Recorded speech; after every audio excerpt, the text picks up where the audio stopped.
తాజాగా ఇటీవల మన పంతం నానాజీ గారి వివాదం, ఆయన చేసిన వ్యాఖ్యలు చూడొచ్చు.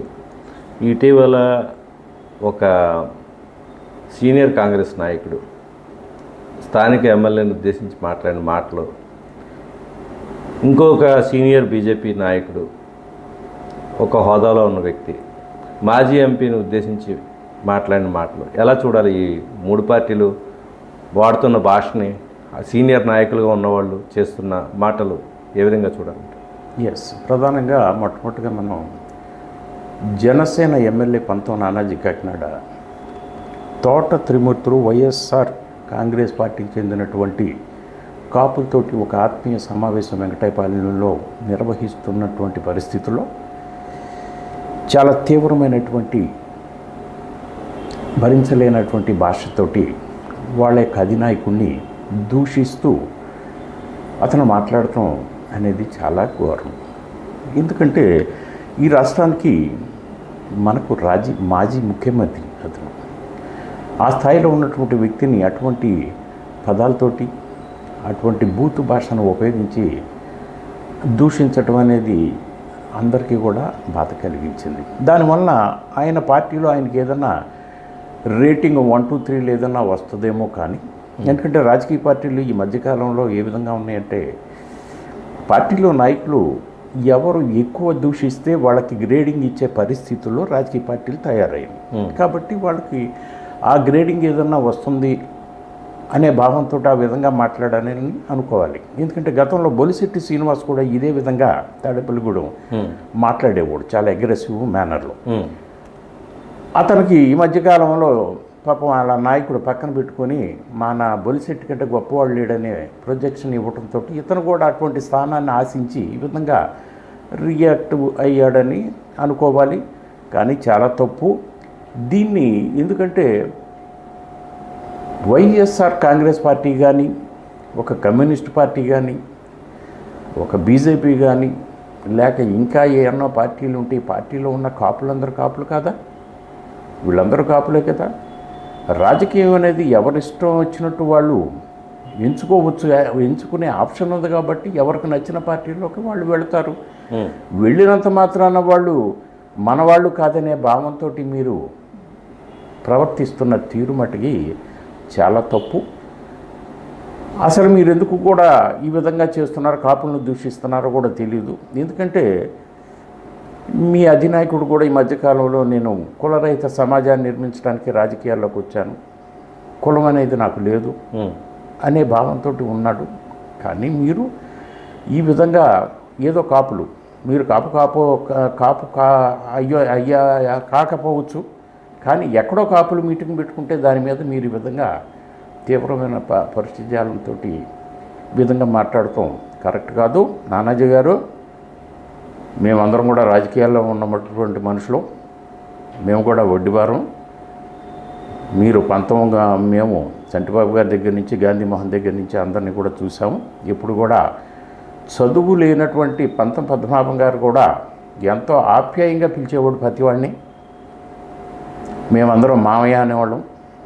అటువంటి కుటుంబంలో మరి పుట్టి మీరు ఎందుకు ఈ విధంగా ప్రవర్తిస్తున్నారో మాకు తెలియదు. కానీ ఈ ఒక్క అంశంతో మీరు పూర్తిగా మీకు ఉన్నటువంటి ఇమేజ్ని పోగొట్టుకున్నారని మాత్రం ఖచ్చితంగా చెప్పవచ్చు.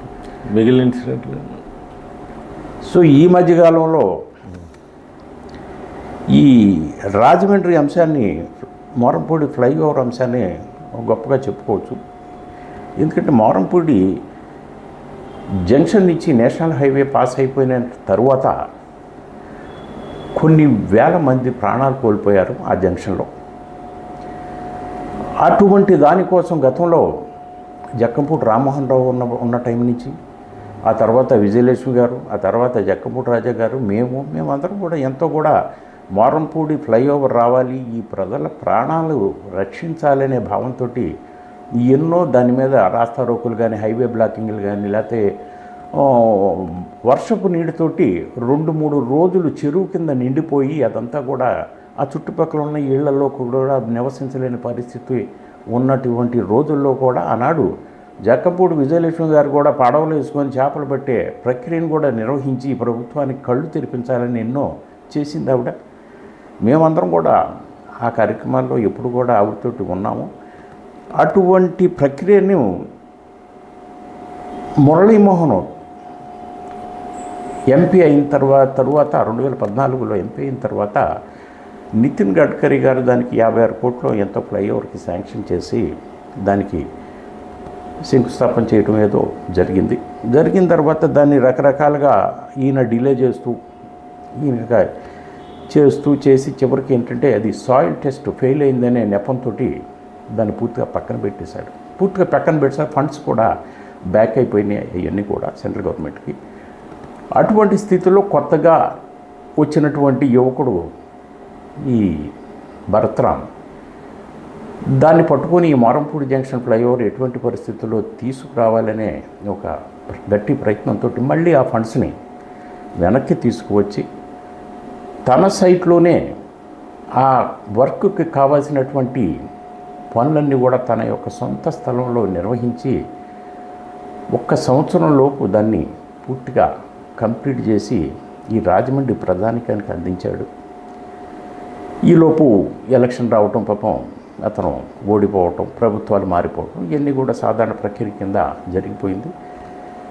కానీ అంత మంచి ఫ్లైఓవర్ని వేసిన తర్వాత దాని మీద లైట్లు కానీ ఆ ఫ్లైఓవర్కి సరైన ఫినిషింగ్లు కానీ ఇవ్వకుండా కాంట్రాక్టర్ ఏదో ఒక స్కెలిటన్ లాగా వదిలేసి వెళ్ళిపోయాడు. మరి దాని పక్కన ఉన్నటువంటి ఈ అప్రోచ్ రోడ్స్, బ్రిడ్జికి అటు ఇటు ఉన్నటువంటి అప్రోచ్ రోడ్స్ని కూడా వేయకుండా మట్టి రోడ్లతో వదిలేసి వెళ్ళిపోయారు. ప్రభుత్వం మారిన 2వ రోజునే వచ్చి అక్కడ ఉన్నటువంటి శిలాఫలకాలని వాటిని ధ్వంసం చేసేయటం, ఇవన్నీ ఇటువంటి దుర్మార్గాలు, ఇటువంటి పనులు చేయటం రాజమండ్రి ప్రజలు చాలా బాధపడ్డారు. ఎందుకంటే 30 సంవత్సరాల కళని భరతరామే తీర్చాడు. మీరు కాదు, మీరు ప్రభుత్వాలు మారితే మారి ఉండొచ్చు, కానీ ఆ పనిని చేసింది మార్గాన్ని భరత్రామ్ అనే యువకుడు, రాజమండ్రి అప్పటి పార్లమెంటు సభ్యుడు. మరి ఇప్పటికీ కూడా మీరు దాన్ని అప్రోచ్ రోడ్స్ని మీరు ఎందుకు వేయించలేకపోతున్నారు? ఎంతోమంది రకరకాలుగా యాక్సిడెంట్లు అవుతున్నాయి, రకరకాలుగా బాధపడుతున్నారు, ఇబ్బంది పడుతున్నారు. ఆ రోడ్డుల్లో అప్రోచ్ రోడ్లో వెళ్ళే పరిస్థితి లేదు. అది కాకుండా అటు ఉక్కుంపేట నుంచి వచ్చేటప్పుడు ఈ ఫ్లైఓవర్కి అప్రోచ్ రోడ్డుకి డివైడ్ అయ్యే అక్కడ ఆ జంక్షను ఇప్పటికీ కూడా అలాగే వదిలేశారు. ఎటువంటి దాన్ని డివైడర్లు కానీ ఏది కానీ వేయకుండా.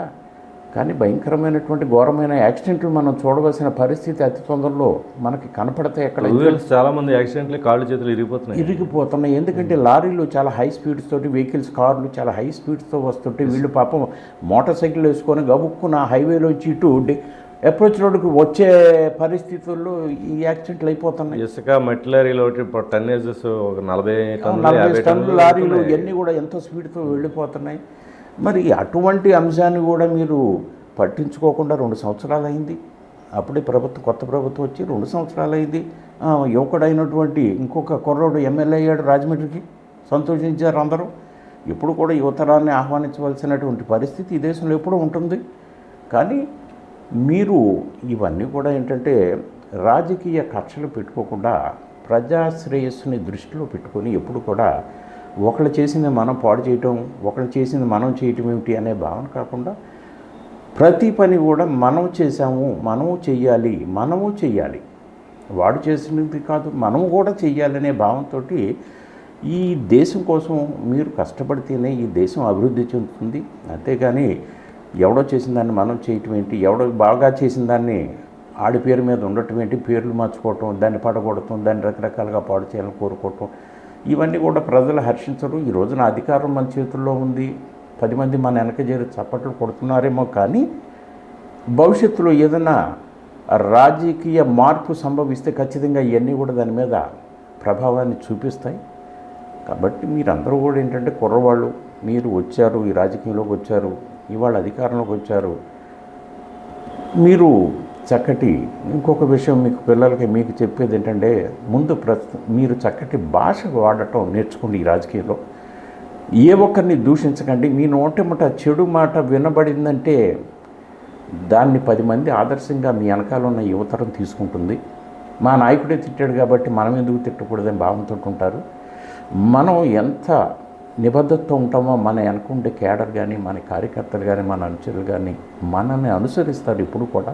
అంటే యూత్ లీడర్ సంగతి ఎలా ఉన్న సీనియర్ పొలిటీషియన్స్ వీళ్ళ అంశాన్ని పెడితే అందుకని మరంపూడి జంక్షన్ ఫ్లైఓవర్ అప్రోచ్ రోడ్లని ఇమీడియట్గా చేయించండి.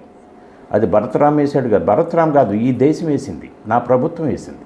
భరతరామ్ వేసిందో లేకపోతే ఆదిరెడ్డి వాసు వేసిందే కాదు, ఎవరి జేబులో డబ్బులు కాదు, ఇది ఈ దేశం వేసింది, కేంద్ర ప్రభుత్వ నిధులు అది. కాబట్టి మీరు దాన్ని పూర్తి చేయండి. మీరు అప్పుడు ఓపెనింగ్ ఏదో హడావుడిగా వచ్చేసి స్కెలిటన్ని మీరు ప్రభుత్వం వచ్చిన వారం రోజులకే స్కెలిటన్ ఓపెన్ చేసేసుకొని కొబ్బరికాయలు కొట్టేసి వెళ్ళిపోవటం అదన్నీ చూసిన వాళ్ళకి చాలా హాస్యాస్పదంగా అనిపించింది. కనీసం కర్టసీ కోసం అతను మాజీ ఎంపీని కూడా పిలిచి ఉంటే ఎంతో గౌరవంగా ఉండేది, మీకు గౌరవంగా ఉండేది. దానివల్ల అతనికి ఓడిపోయిన అతనికి వచ్చేది ఏమి ఉండదు. కానీ మీరు ఆ పనులు చేయలేకపోయారు. పైపేచి అతని శిలాఫలకాన్ని కూడా ధ్వంసం చేసేసారు మీరు. ఇవన్నీ తప్పుగా ఉంటాయి. ఎప్పుడు కూడా ఇలాంటి పనులు చేయకండి. చక్కగా మీకు అధికారం ఇచ్చిన ప్రజలు మెప్పు పొందేలాగా మీరు పాలన సాగించండి. నేను చెప్తుంది ఈ సందర్భంలోనే మాజీ బీజేపీ సీనియర్ లీడరు ఆయన ఉపయోగించిన భాష, తర్వాత ప్రజెంట్ తాజా ఎమ్మెల్యే ఆదిరెడ్డి శ్రీనివాస్ మీద ఒక కాంగ్రెస్ నాయకులు చేసిన వ్యాఖ్యలు, వాడు వీడు అని చెప్పి ఏమో ఈయన వాడి బొందాని ఈయన అనడం, ఇట్లా వీటిని సీనియర్స్ అనడాన్ని ఏ విధంగా చూడాలి సార్? ఎస్.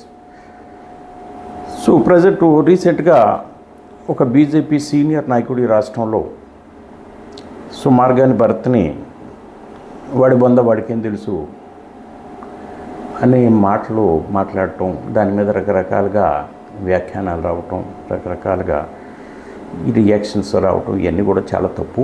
ఎందుకంటే పెద్దరికం ఎప్పుడు కూడా మార్గదర్శకంగా ఉండాలి పిల్లలకి. అంతేగాని మనకు అధికారమో పదవే ఉందని చెప్పి మన నోటుకొచ్చినట్టు మన ఇష్టం వచ్చినట్టు ప్రవర్తించకూడదు. గతంలో మీకు గుర్తుందో లేదు, ఇదే పెద్ద మనిషి ఈ రాష్ట్రంలో ప్రభుత్వం కనుక మాది వస్తే 50 రూపాయలకి చీప్ లిక్కర్ ఇస్తానని చెప్పి కూడా అనౌన్స్ చేసేసాడు ఆయన. ఇటువంటివన్నీ మరి ఈ రోజున ఎందుకు చేయలేకపోతున్నారు? 50 రూపాయలు కూటమిలో ఉన్నారు, వీళ్ళు ప్రభుత్వంలో ఉన్నారు కాబట్టి 100 వేలు పెట్టి వీళ్ళు ఈ కూలీనాలి చేసుకునే జనం ఈ లిక్కర్ను కొనుక్కొని పాపం వాళ్ళ ఆరోగ్యాన్ని వాళ్ళ ఆర్థిక స్తోమతను పాడు చేసుకొని బ్రతుకుతున్నారు. మరి అటువంటి వాళ్ళకి 50 రూపాయలకి మీరు అన్న ప్రకారమే 50 రూపాయలకి ఆ చీప్ లిక్కర్ను కూడా ఇవ్వండి, మీ పెద్దరికం నిలబడుతుంది. అలాగే మీరు పిల్లల్ని మనం ఎప్పుడు కూడా దూషించకూడదు, వాళ్ళకి మార్గదర్శకంగా ఉండాలి. మనం ఎప్పుడు వాళ్ళని తప్పుగా అప్పుడు అతను పోరాడేది ఎంతసేపు ఆ ఫ్లైఓవర్కి చక్కగా మా అప్రోచ్ రోడ్లు నిర్మించడానికి పోరాడుతూ ఉంటాడు ఎప్పుడు కూడా. ఎందుకంటే అతని చేతుల మీద పెంచినటువంటి బిడ్డది మరపూడి ఫ్లైఓవర్ అంటే. అది మీరు ఎన్ని చేసినా సరే అది భారతరామ్ పేరు మీదే ఉంటుంది, కానీ మీకు ఎవ్వరికి కూడా దాని మీద ఎటువంటి క్రెడిట్ కూడా మీకు ఎప్పటికీ కూడా రాదు. అది ప్రజలందరికీ తెలుసు. అది అటువంటి దాన్ని మీరు ఇంకా అభివృద్ధి చేసి దాని మీద మీకు కూడా ఉన్నటువంటి ప్రేమను చాటుకోండి. అంతేగాని వాడి బొందా వీడి బొందా అని చెప్పేసి ఏమి ఆడికేం తెలుసు ఈడికేం తెలుసు అని మనం ఇష్టం వచ్చినట్టు మాట్లాడటం కరెక్ట్ కాదు. పెద్దరికాన్ని ఎప్పుడు కూడా మనం నిలుపుకోవాలి. అంతేగాని ఆవేశంలోనో లేకపోతే ట్రోల్ చేసుకోవటం కోసమో మనం ఇవన్నీ కూడా వాడిని తిడతాం వీడిని తిడతాం గొప్ప అనుకుంటే అది మీ స్థాయిని దిగజార్చుతుంది. అంటే అంతకుముందు ఆయన డ్రైవరు నన్ను ఒక లకారంతో తిట్టాడు ఒక ఫేస్బుక్ వీడియోలో, అప్పుడు భరతరామ్ మందలించలేదని ఏదో ఒక సమాధానం చెప్పుకున్నారనుకోండి, అది వేరే విషయం. సో ఈ ఎమ్మెల్యే గారి విషయంలోకి వస్తే కనుక ఎమ్మెల్యేని కూడా ఒక కాంగ్రెస్ సీనియర్ నాయకుడు గాడు వాడు అంటూ మాట్లాడారు. దీన్ని ఎలా చూడాలి? అది కూడా ఈ మధ్యకాలంలో మళ్ళీ మల్లికార్జున నగర్లో కొన్ని ఇళ్లను ఏదో రోడ్ వైండింగ్ నెపంతో ధ్వంసం చేయటం అనే విషయంలో ఒక సీనియర్ కాంగ్రెస్ నాయకుడు కల్పించుకొని దాన్ని కమిషనర్ వద్దకు తీసుకుపోయి గతంలో మీ మేయరు మీ కార్పొరేషన్లోనే అది 100 ఫీట్ కాదు 40 ఫీట్ రోడ్ అయితే సరిపోతుందనే మీరు తీర్మానాలు చేసి దాన్ని ప్లాన్లు సరి చేయటం ఇవన్నీ కూడా మాస్టర్ ప్లాన్లో జరిగిందని చెబుతున్న తరంలో ఆ విషయం ఈ ఎమ్మెల్యే గారికి తెలియదా, వీడికి ఏం తెలుసు అని చెప్పి పరుష పదజాలంతో మాట్లాడటం అనేది రాజమండ్రిలో ఉన్నటువంటి ఆయనకు ఓటు వేసినటువంటి 3 లక్షల మంది ప్రజల్ని అవమానించినట్టే. 3 లక్షల మంది ప్రజల్ని అవమానించినట్టు. ఎప్పుడు కూడా ఒక ప్రజాప్రతినిధి అతను. ప్రజల యొక్క ప్రతినిధి. అతను 3 లక్షల మంది ఎన్నుకున్నారు ఇంచుమించుగా. 2 లక్షల చిల్లర ఓటింగ్ ఉంటే అతనికి 70,000 మెజారిటీ వచ్చింది కాబట్టి మెజారిటీ పీపుల్ అతను ఎన్నుకున్నారు. అటువంటి మాటలు, దూషించటాలు సీనియర్లు అయ్యి ఉండి మనం మాట్లాడకూడదు. ఇప్పుడు కూడా సీనియర్లు ఎంతో చక్కగా అందుకుని ఎప్పుడు కూడా గతంలో ఎప్పుడు కూడా పెద్దల అనుభవాన్ని, పెద్దల మాటని స్వీకరించమనేవాళ్ళు. ఎందుకంటే పెద్దలు ఎప్పుడు కూడా తప్పు మాట మాట్లాడరు. ఎందుకంటే విశేషమైనటువంటి అనుభవం ఉండి జీవితంలో వాళ్ళు తప్పు మాట మాట్లాడటం కానీ, తప్పు చేయటం కానీ సామాన్యంగా ఎవరూ చేయరు. కానీ ఈరోజు సోషల్ మీడియా వచ్చింది. ఈ సోషల్ మీడియాలో హైప్ క్రియేట్ చేసుకోవడానికి, వ్యూస్ పెంచుకోవడానికి తల నెరిసిన వయసు ఉడిగిన నేతలు కూడా ఈ విధంగా మాట్లాడటం అనేది దురదృష్టకరం. కాబట్టి మీరందరూ మీ భాషని సరిచేసుకోండి. మీ భాష ఎంత చక్కగా ఉండాలంటే ఎదుటివాడు మన గురించి తప్పుగా మాట్లాడటానికి భయపడే విధంగా ఉండాలి ఎప్పుడు కూడా. మరి ఇంతకాలం నుంచి ఎన్నో వేల వీడియోలు, ఎన్నో వేల ప్రసంగాల్లో నేను చేశాను. ఎప్పుడు కూడా నన్ను ఎవరు చెడుగా విమర్శించరే. నన్ను ఎప్పుడు ఎవరు కూడా నా గురించి చెడుగా కామెంట్ పెట్టరే. ఒకవేళ పొరపాటుగా ఎక్కడన్నా ఫేస్బుక్లో కానీ, ఇన్స్టాలో కానీ ఎవడన్నా బ్యాడ్ కామెంట్ పెట్టినా కింద వెంటనే దానికి కౌంటర్కి ఇంకొక అతను కామెంట్ పెడతాడు. తప్పు అన్నగారు నా ఆ విధంగా అనకూడదు, వెంటనే తీసేయని చెప్పేసి అంటారు. అటువంటి గౌరవాన్ని మీరు తెచ్చుకోండి. అంతేగాని మీరు సోషల్ మీడియా కోసం ఈ విధంగా మీ పెద్దరికాన్ని, మీ అనుభవాన్ని పాడు చేసుకోవద్దు. ఇక ముందు ఎప్పుడు ఇటువంటి పునరావృతం కాకుండా జాగ్రత్త పడండి.